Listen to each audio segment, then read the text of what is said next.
Hello, everyone. This is Dr. Kathleen King, and today I have joining me Niki D'Agostino, who is a fellow retrainer and healer and transformation specialist.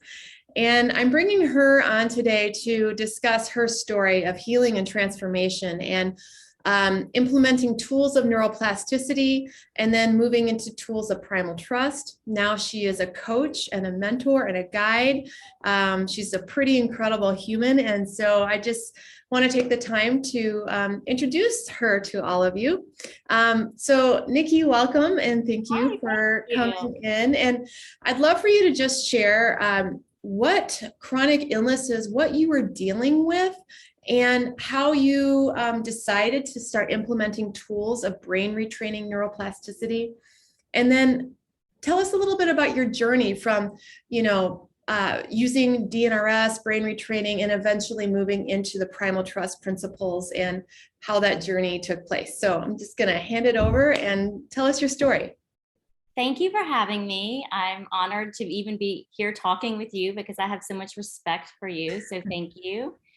I was suffering from mold toxicity, irritable bowel syndrome, depression, anxiety, sleep disorders, fatigue. I feel like the list could go on and on and on. So just a lot of things. I wasn't feeling well. And DNRS, I started with DNRS, and that was my absolute last resort. I tried, like most people who are going to watch this, they've been through, doctors and healers and all that good stuff. So I started with DNRS because I tried everything else, and I did that program for about a year, and I loved it. I got to a point where I didn't have symptoms regularly, like maybe every now and then when I was activated, the symptoms would rear their ugly head. And then I had the tools. I knew how to get rid of them. But for me, the missing piece was these triggers and the emotions. I learned to redirect, right? To kind of come up with something else, like don't feel that, move that around. Well, as I started taking off the rose-colored glasses and emerging back into like my life, I had all these stresses and triggers, and I found myself constantly all day long rewiring in circles, right? Trying to get them to go away. They'd go away, and then something else would trigger me. And then, so I felt like there's got to be something else. And I had a really good friend that was doing DNRS with me as well. And she was enrolling in your program, Primal Trust.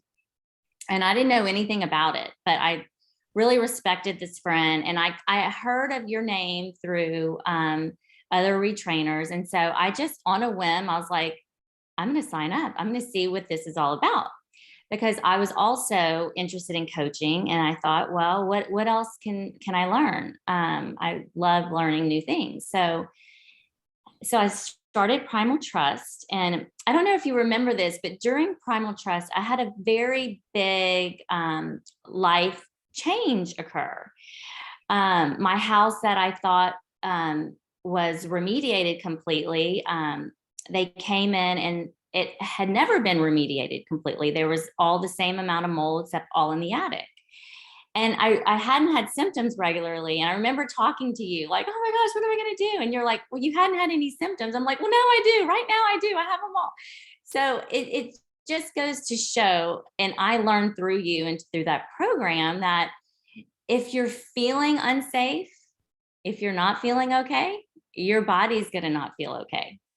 And so that to me was freedom. I was like, oh, so as long as I know that I'm okay, no matter what, then I can handle all these different things that are coming my way as a mom, as a wife, as a friend, as a daughter, every life. And so that was huge for me. So as I went through the Primal Trust program, I learned there's way more than just brain retraining, right? There's somatics, there's being in the body, there's feeling and emotion, being okay with it, and then choosing to do what you love regardless of how you're feeling in that moment. So that was a missing piece for me. The somatics was really huge. And just being okay with being uncomfortable. Like when I'm activated as a mom, if I'm stressed, feeling things in my body, but being okay with it. And I think that's the thing, like letting myself know, like, doesn't mean that I'm going to be limbic again. It just means that I'm stressed out, and I know what I need to do to take a moment to calm myself. So I have taken, I've done your class, DNRS. I did Rick Hansen's neuroplasticity training. I've taken Joe Dispenza's courses, and I feel like with Primal Trust, everything is there. It's all combined in one little. I know it's not little. I know it's a lot of information, but it's all there. And that to me was really helpful. And it kind of wrapped everything up for me, where I learned all these different pieces, but you put it in a way where it was kind of like my roadmap to figure out, like, okay, now that I feel good and I can handle anything, like, what do I want to do? Like, what's my life purpose? Like, what's my goals? And so I just feel like a lot of the programs are just getting you to feel good, but not really truly find what you love and what you value and what you're meant to be doing. I know that's a mouthful. Sorry. I just kind of. You really described to me one of the reasons why I wanted to spotlight you is because your story represents a lot of people in this healing community of neuroplasticity, where they go and get involved with the program, DNRS, Gupta, ANS Rewire, whatever, wonderful programs, awesome tools, great foundation. They rewired their limbic system to calm down through a lot of, learning how to self-generate a positive state. And then the symptoms calm down, but they get back in the world and life still happens. You can't live in this bubble of retraining your whole life. Traumas happen, intense things happen, relationship issues. And then those same people that often rewire to a certain point, they keep having to like rewire all day to handle their life. And every little trigger, they've got to rewire. And that is what I started to see as a problem in the community, because I come from a background of somatics, also the brain, being a physical therapist. And I'm like, there's a mismatch here. Like, they both belong together. And what you're describing is that journey of you rewired, you got your symptoms better, but then you had a new kind of blow come into your life, and you had to like keep rewiring again. And you didn't have the ability to be present in the body when shit hit the fan a little bit. Like, you were like, oh gosh, I got to rewire. And it sounds like you're describing how you started to learn how to hold calm presence in the body, even though you were having heightened emotions and imperfect symptoms. And in that presencing, you were able to take your healing to another level of, I can self-generate a positive state and I can handle it when things are a little rough. And that's the freedom, where you've got both tools now, both capacities. And I love that. So thank you for sharing that. So the others that are hearing this, that are in the rewiring world, but are afraid of their emotions because they're told not to feel, like, get off the negativity, don't focus on the body, which is a stage of healing. And it's an important stage at first, to just limbically calm down, but eventually we got to come in. So yeah, really describe that. You really describe that. So what's your life like now in comparison to when you were ill? Like, are you able to live? Like, what are you doing? yes. Well, it's just like this, like you said, I'm able to have this calm inside of me, regardless of what is going on around me. I do get activated at times, but it's like I'm so aware of everything that I'm thinking and doing, that it's just kind of like I smile and I'm like, okay, I know what this is all about, and I just can continue on. And it's nice not to freak out and not to be so afraid. Do you know what I mean? Because for so long you're so afraid. And even if I get activated, there's no fear there, which is freedom. It's freedom to do whatever I want and to feel like myself. And that's just the biggest gift that this has given me, is not to be afraid. And do you feel like you've gotten to the place where you're free of the mold symptoms? Oh, yes. Yes, completely. Oh, that's Completely. awesome. Yes. It's just, I mean, that does not even, which sounds, I mean, even when I say it, I'm like, I cannot believe I'm actually here saying that, but it's not, it's so small to me. Do you know what I mean? Like, I know it was a big thing back then, but I'm not afraid of it. I know that my body can handle, I can handle it. So it's a good I love it. feeling. Yeah. That's It's a good awesome. feeling. And your So, story is so interesting because you did your retraining thinking that your house had been remediated and you got better. And then you got news that your house wasn't remediated, and then you got pretty symptomatic all with my symptoms. the knowledge like, oh my gosh, I'm in mold, this isn't safe. Even though all along you'd been retraining in mold, thinking that the house was cleaned up. And that's another really important point to make, you guys. You can heal in a home with mold if you think that you're safe. Exactly. That's the key. You have You to had a think that you're safe. placebo, you had the false pill thing.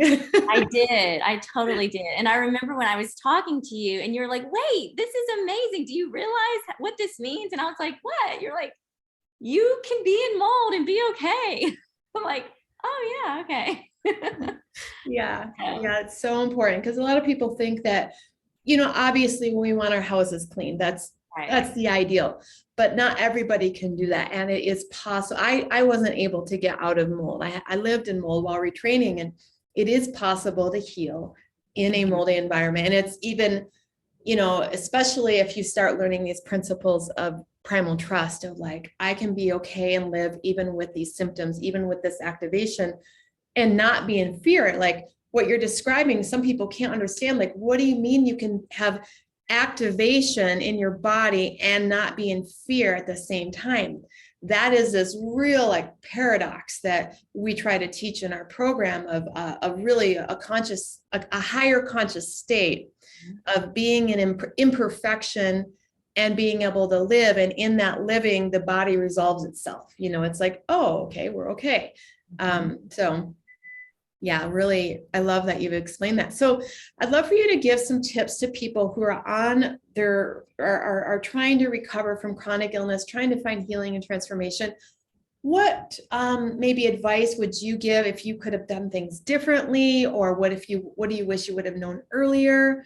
What information do you have there?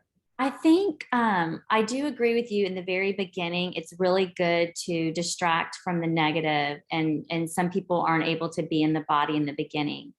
But I went a whole year of not feeling my emotions, not being in the body. And I wish that if I would have learned that sooner, I think the recovery, which we know that's not really a real thing, would have been so much easier. It would have been a much smoother transition for me.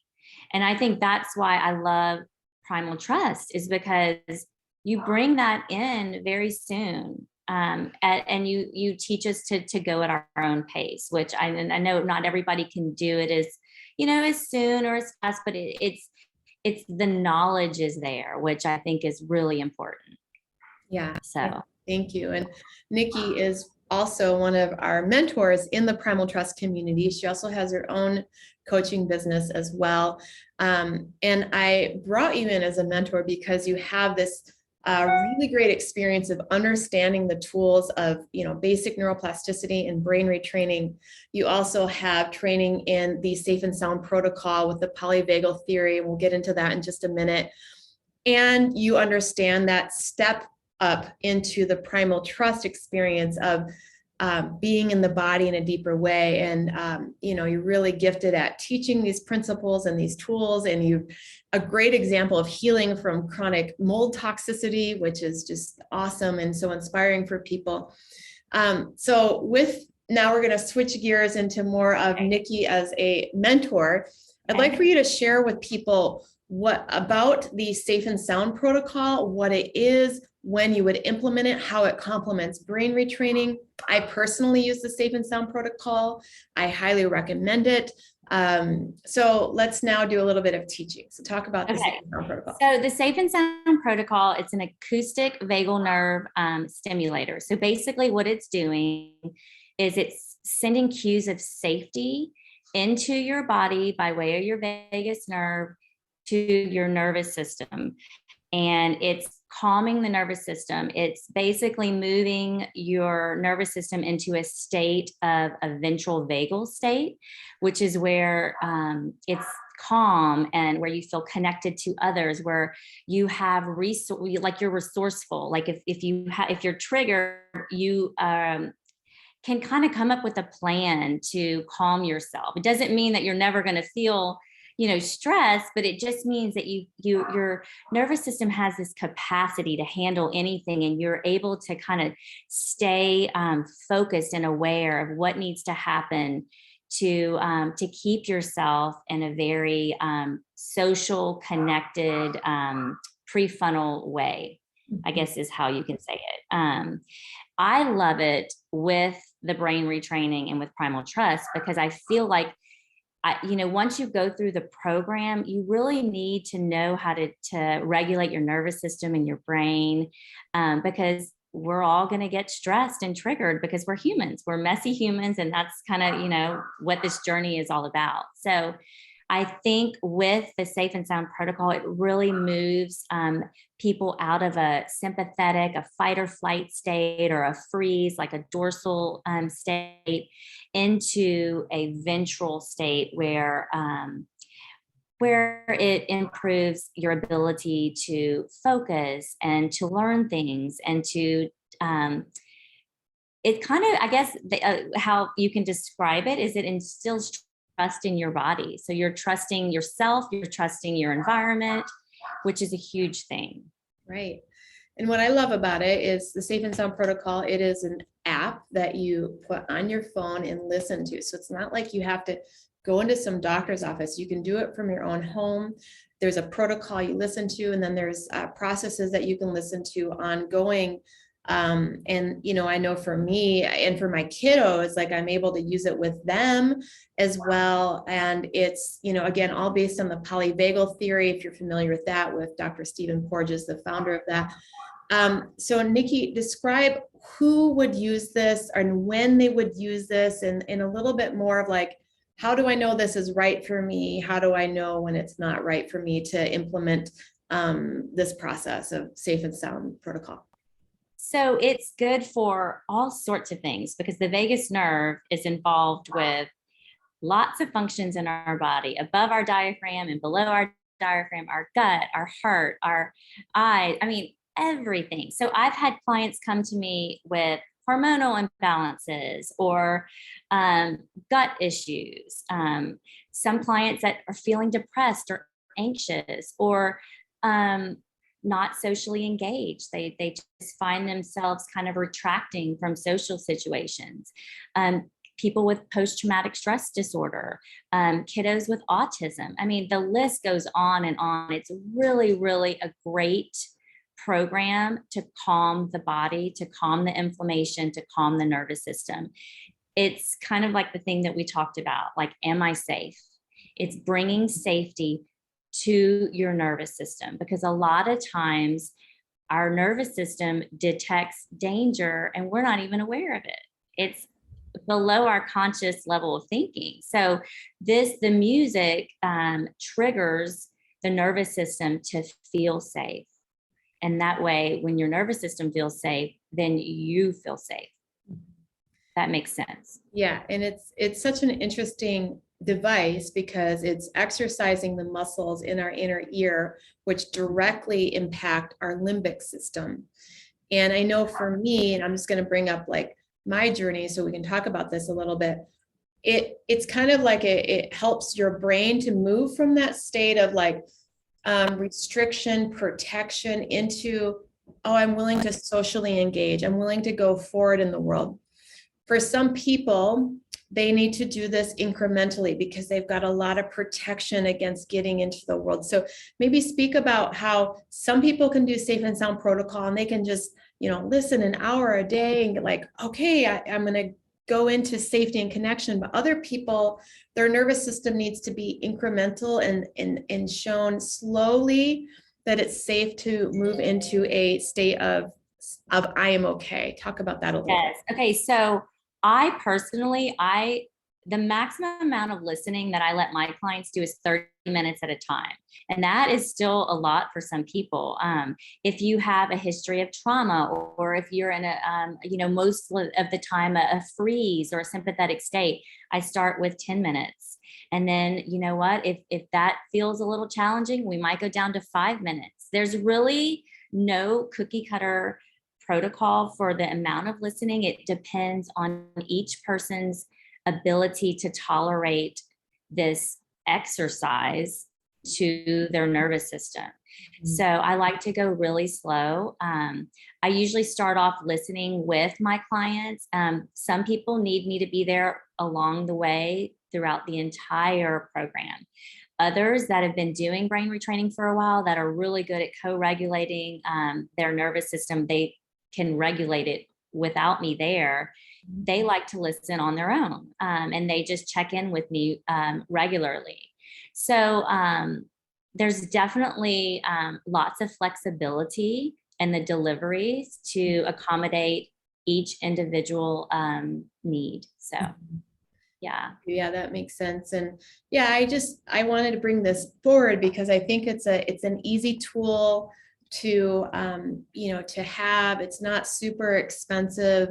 It's a tool that you can use with your whole family. It's an app. It's as you learn how to use it and be guided by a practitioner and how to use it for yourself to assist. It's like biohacking our nervous system a little bit. Yes. Is it a magic pill? Nothing's a magic pill. Does it help? Absolutely. It's a way of using technology to help strengthen the polyvagal regulation capacities of our nervous system.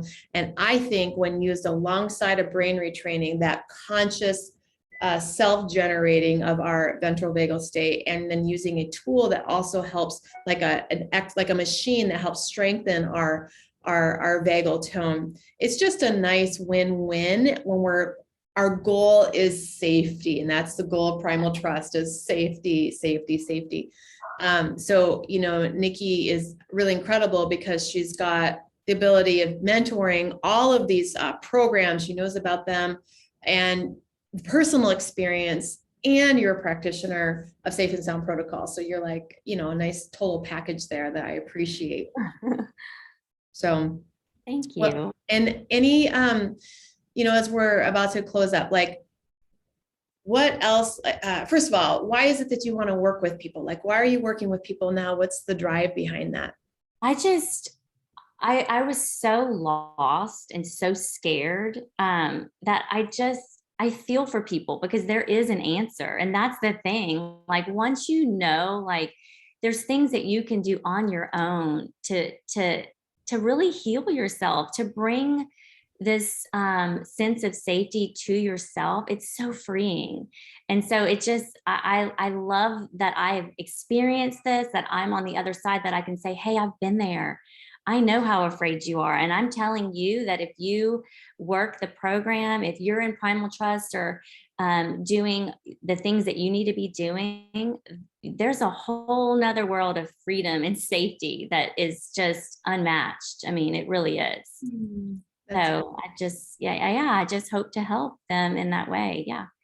And then any final messages to the audience of hope if they're struggling, like anything else that you would want to say, if you could, imprint what you know now into the audience, like what would you say to them when they're like, I'm suffering, I'm scared, is this possible? What's your message? If you feel okay, if you truly in your heart feel like I'm going to be okay, literally you will be okay. All of the stress in your body goes away, all that inflammation. It's what you teach, having primal trust. Like, I can be okay no matter what is going on in this body of mine or what's going on in my environment. You have to have that trust. That is the key, because if you have that, all of the other stuff dissipates. So I feel like that's where your freedom is. It's acceptance, it's awareness, and it's that feeling of being safe no matter what. I love it. And obviously what you're passionate about are tools to help people find that safety and feel that safety. Because it can be a hard switch of like, but I feel so uncomfortable. Oh, I How know. do I feel safe? And that's a whole conscious leap. But there are tools to help and practices to help, and that's the purpose, because it's like she said, when we have a sense of safety in our brain state, our immune system regulates, our detoxification system turns on, our digestion system improves, and our inflammation goes down. It's crazy that it's when we're scared about our body, we keep our body stuck in illness. When we take this leap of like, I'm okay, I'm going to heal, I'm going to find my freedom. This is what I claim. And even though in this present moment, my body has symptoms, I know what's possible. I've seen other people heal, and I'm going to trust in that. And then this, yeah. And, you're living it. I mean, look at you, you're vibrant, you're out there helping people, and, you went through so much to get here. So I appreciate your example, your story, the service that you want to bring into the world. Niki, how do they find you? I mean, obviously in the Primal Trust mentorship, you can find Niki as a mentor there, Safe and Sound Protocol there, but you also work outside. Please tell us how you can be found. So I have a website. It's nikidagostino.com, and D'Agostino has an apostrophe in it. I'm also on Instagram, so you can always send me a message if you have trouble finding the website. But What's your Instagram handle? Niki, nikidagostino.com. Okay, awesome. It's easy. All one thing. I'll put that all in the comments as well. Okay, awesome. Yeah, well, thank you so much. Thank you for your Primal Trust and helping others to do the same. Thank you. Yeah, thank you.